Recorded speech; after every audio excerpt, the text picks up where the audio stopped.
এই অনলাইন জোয়ার মাধ্যমে আমার আপনার উন্নতি হতে পারে না। এই অনলাইন জোয়ার মাধ্যমে আমার আপনার ক্ষতি আসবে বলে কোনো জন উন্নতি হবে না।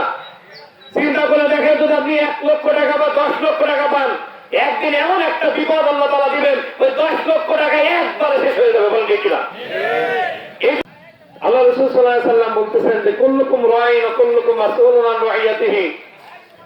রাসূলুল্লাহ সাল্লাল্লাহু আলাইহি ওয়াসাল্লাম বলতেছেন, বুখারীর বর্ণনায় আছে যে আল্লাহ রাসূল বলতেছেন যে তোমরা ও মুসলমান, ও মানুষ, তোমরা প্রত্যেকটা মানুষ হলো দায়িত্বশীল। ওয়া কুল্লুকুম মাসউলুন আন রাইয়াতিহি, আর তোমাদেরকে তোমাদের দায়িত্ব সম্পর্কে কিয়ামতের ময়দানে জিজ্ঞাসা করা হবে।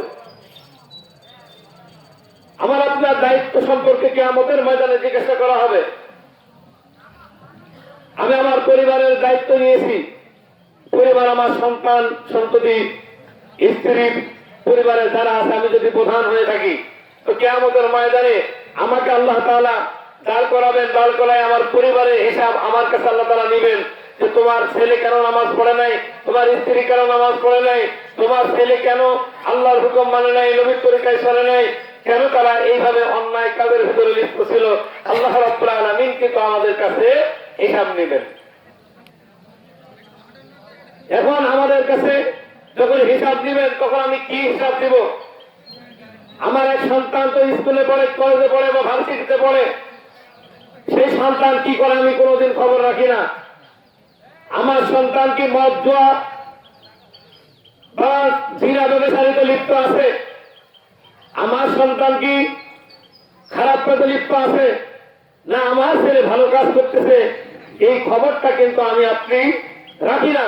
কেন রাখতেছি না? আমাকে আপনাকে খবর রাখতে হবে যে আমার সন্তানটা কি কাজ করতেছে।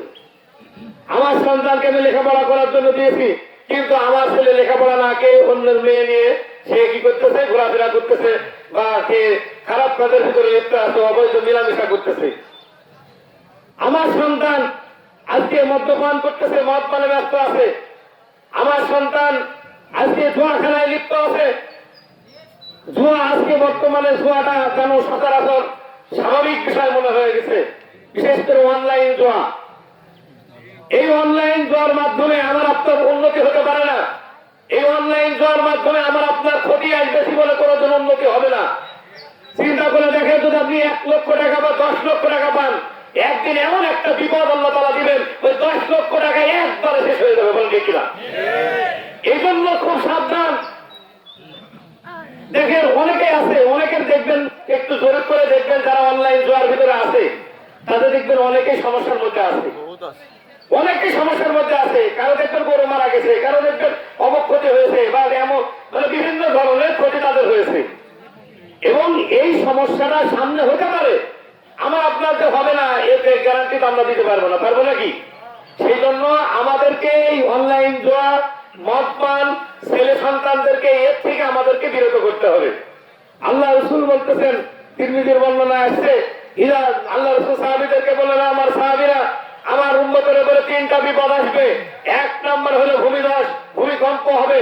ভূমিকম্পের মাধ্যমে আমার উম্মত ধ্বংসে লিপ্ত হবে, ধ্বংসে পতিত হবে। 2 নম্বর হলো আমার উম্মতের চেহারা বিকৃত হয়ে যাবে, চেহারার পরিবর্তন করে দেওয়া হবে। 3 নম্বর হলো আমার উম্মতের ভিতরে শিলাবৃষ্টি হবে, এই শিলাবৃষ্টির মাধ্যমে তারা ধ্বংসে স্তূপে পরিণত হবে। এই 3টা আযাব আমার উম্মতের মধ্যে আসবে। সাহাবীরা জিজ্ঞাসা করলেন, মাতা যালিকা ইয়া রাসূলুল্লাহ, ইয়া রাসূলুল্লাহ, এই বিপদটা কখন আসবে? আল্লাহ রাসূল বললেন, ইযা যাহারাতিল কিয়ান, যখন বাদ্যযন্ত্র বা ওযাহারাতিল কিয়ান ওয়াল মাআসিবি, এবং গায়িকা এবং বাদ্যযন্ত্রের, অর্থাৎ গান বাজনা বাদ্যযন্ত্রের যখন বিস্তার ঘটবে, যখন সব জায়গায় গান বাজনার বাদ্যযন্ত্র নিয়ে মানুষ পাগল থাকবে, তখন তাদের উপরে এই ফসলগুলো নিপতিত হবে। এখন আমাকে আপনাকে দেখতে হবে যে এই বিপদগুলো আমাদের উপরে আসতে পারে কি পারে না, আমি কি এর ভিতরে আছি কিনা। যদি আমি আপনি থাকি, তাহলে আমাকে আশা রাখতে হবে যে ওই বিপদ আমার উপরে আসবে নিশ্চিত। আল্লাহ রাসূল আজ থেকে 1400 বছর আগে যে কথাগুলো বলে গেছেন, যা বলে গেছেন, আজ পর্যন্ত কে পৃথিবীর ইতিহাসে কোনো ভুল নাই।